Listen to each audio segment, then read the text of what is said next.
According to the U.S. Department of Justice's Bureau of Justice Statistics, American taxpayers spend more than $1 billion a year incarcerating citizens for marijuana use. This money could be better spent in numerous ways. This is why we, the affirmative, support the resolve that the Indiana state government should legalize the medicinal and recreational use of marijuana. For the purpose of this debate, terms will be defined as follows, according to dictionary.reference.com.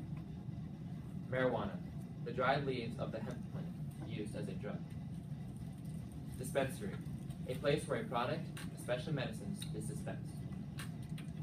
Incarcerate, to imprison.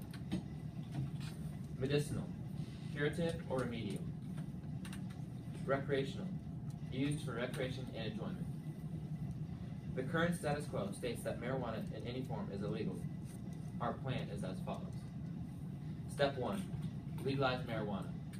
Step 2, governmental distribution. Step 3, require permits for local dispensaries. Step 4, allow doctors to prescribe as medicinal help. Step 5, counties can opt out of dispensaries. Step 6, must be 21 to intake marijuana. Step 7, illegal to drive while under the influence. Step 8, if thought to be under the influence, you'll be required to take field tests such as a drug test. Our contentions for this case are as follows. Contention number 1, monetary benefits. Contention number 1, monetary benefits. Contention number 2, medicinal use. Contention number 2, medicinal use. Contention number 3, misconceptions. Contention number 3, misconceptions. I will now develop our first contention, monetary benefits. According to legacy.9news.com, in June of 2014, the Colorado Department of Revenue collected $4,775,679 from marijuana-related sales tax. The Colorado government is making a significant amount more money than other states where marijuana is illegal. According to usatoday.com, 15% of Colorado's $63 million from marijuana tax went towards public school construction and reconstruction. Many people who are against the legalization of marijuana do not realize all of the benefits that can come out of this. Colorado is spending a large portion of their tax money towards not only their educational system, but towards drug abuse education. Also, according to usatoday.com, the rest of the $63 million from marijuana goes towards educating kids on the harms that other drugs can have. According to IndyStar.com, in 2007, the Indiana criminal justice system spent $148.81 million processing and prosecuting marijuana arrests. $148.81 million is about 22 times the entire population of Indiana. As shown in this statistic, Indiana is spending too much money in the wrong areas. If marijuana was legal, however, we could save this money for other things, and our police department would be able to focus on more urgent crimes. As many of you know, the roads in central Indiana can be very dangerous. Instead of incarcerating people for marijuana, we could fund public benefits like this. Underview. My opponent may compare the effects of marijuana to the negative effects of other, more dangerous drugs. But as our evidence shows, there have been no deaths or physical addictions attributed to marijuana. As I stated in my attention getter, American taxpayers spend more than $1 billion a year incarcerating citizens for marijuana use. $1 billion is about 148 times the entire population of Indiana. It is for these reasons that we, the affirmative, support the resolve that the Indiana state government should legalize the medicinal and recreational use of marijuana. I'm now ready for cross-examination.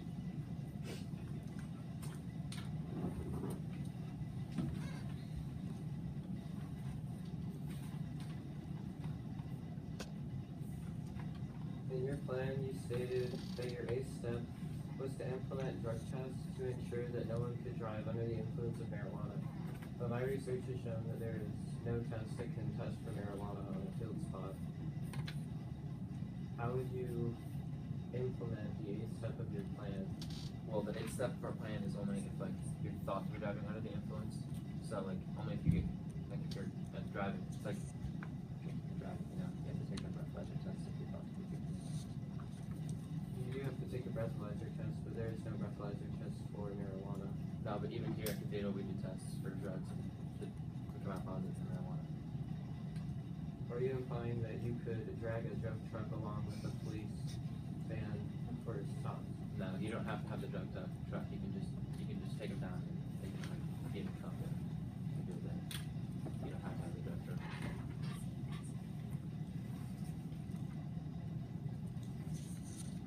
You stated that there is monetary benefit from the sales of marijuana, but as my evidence will show, it is not enough to cover social costs in the same way that alcohol is not enough, and tobacco sales are not enough to cover the costs that they create in healthcare and other social areas. I never said it would cover it completely, but as my evidence has shown that we are spending too much money on not taxing marijuana, and we could gain a lot more money from taxing. So if it doesn't cover the cost completely, as you conceded, how would it get us money? It's just because it doesn't cover it completely. Don't you think it would still cover some and more money for that?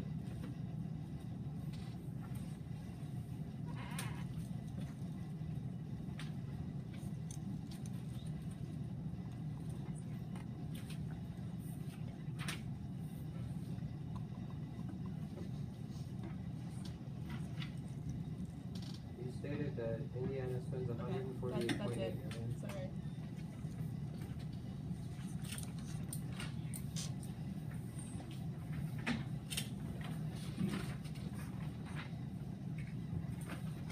Though marijuana has some beneficial medical and recreational uses, according to the journal.id news, it can also be damaging to our bodies and minds. This is why we, the negative, negate the resolve that the Indiana state government should legalize the medicinal and recreational uses of marijuana. For the purpose of this debate, terms will be defined as follows, according to dictionary.com and according to healthline.com. Marijuana, the dried leaves and flowers of the hemp plant used recreationally for their euphoric effects, especially in the form of cigarettes. And medicinal marijuana is marijuana that is smoked or taken orally and used to reduce symptoms, not to treat or cure diseases. The status quo is as follows. The possession or use of medicinal or recreational marijuana is illegal in the state of Indiana. Our contentions for this case are as follows. Contention 1, mental and physical health risks. Mental and physical health risks. Contention 2, cost.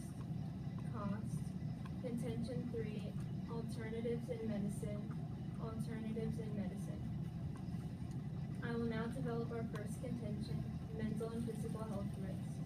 As stated by the National Alliance on Mental Illness, the majority of people who use marijuana, even for medical reasons, are at risk of significant side effects.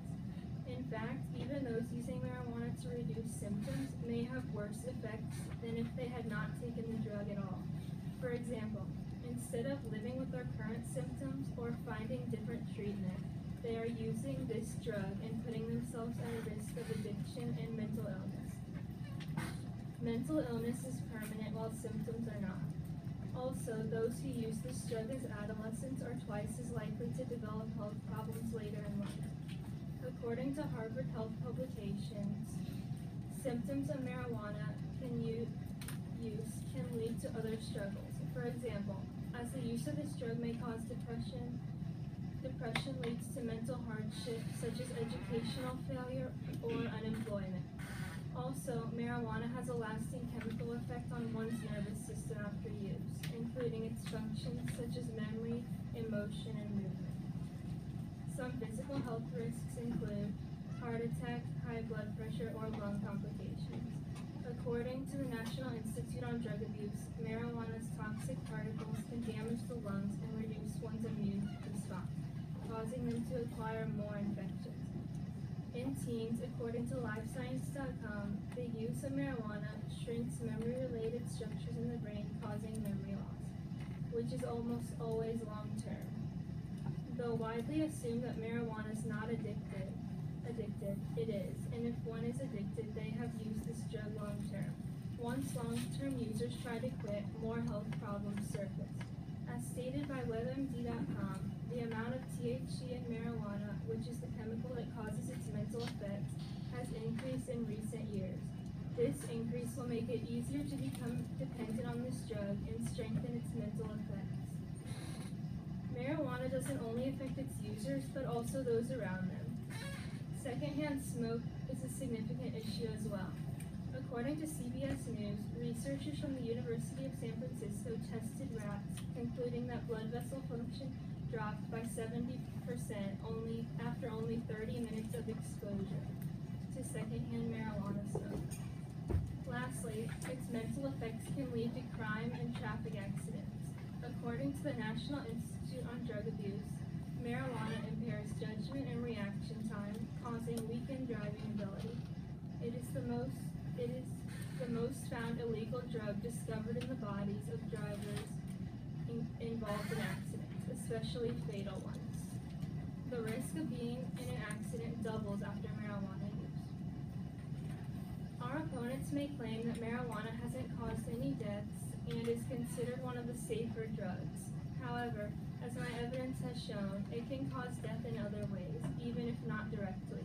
For example, it alters one's mindset, therefore making them more prone to impaired activities like traffic accidents, which can also cause death. They also claim that it is successful in alleviating numerous medical problems. However, as my evidence has shown, the disadvantages outweigh the advantages. Though it may relieve symptoms, it cannot cure a disease and puts users at risk of possible long-term effects or illnesses. As stated in my attention getter, marijuana has a few advantages but more disadvantages and more severely affects its main users, teens. It is for these reasons we, the negative, negate the resolve that the Indiana state government should legalize the medicinal and recreational uses of marijuana. I am now ready for cross-examination.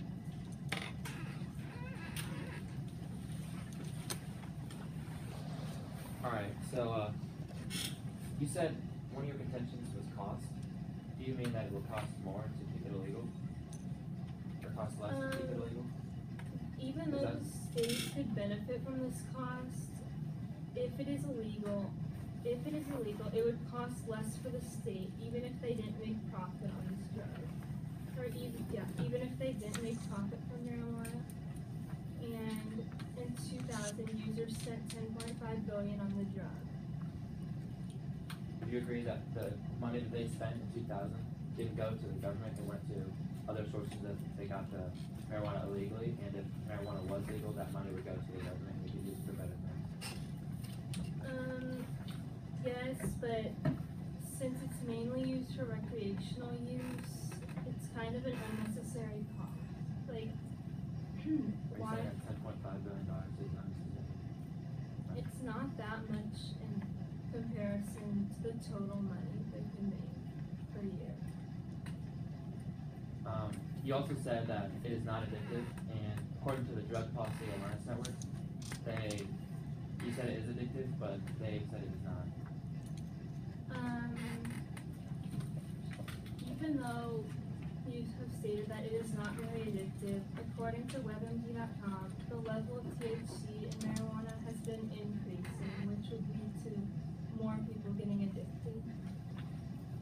You stated that there would be an increase in driving while intoxicated, but in our plant, driving is illegal, so don't you agree that that would not be as much of an issue?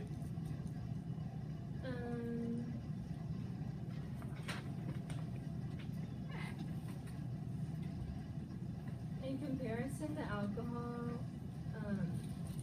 it can be similar, but marijuana isn't.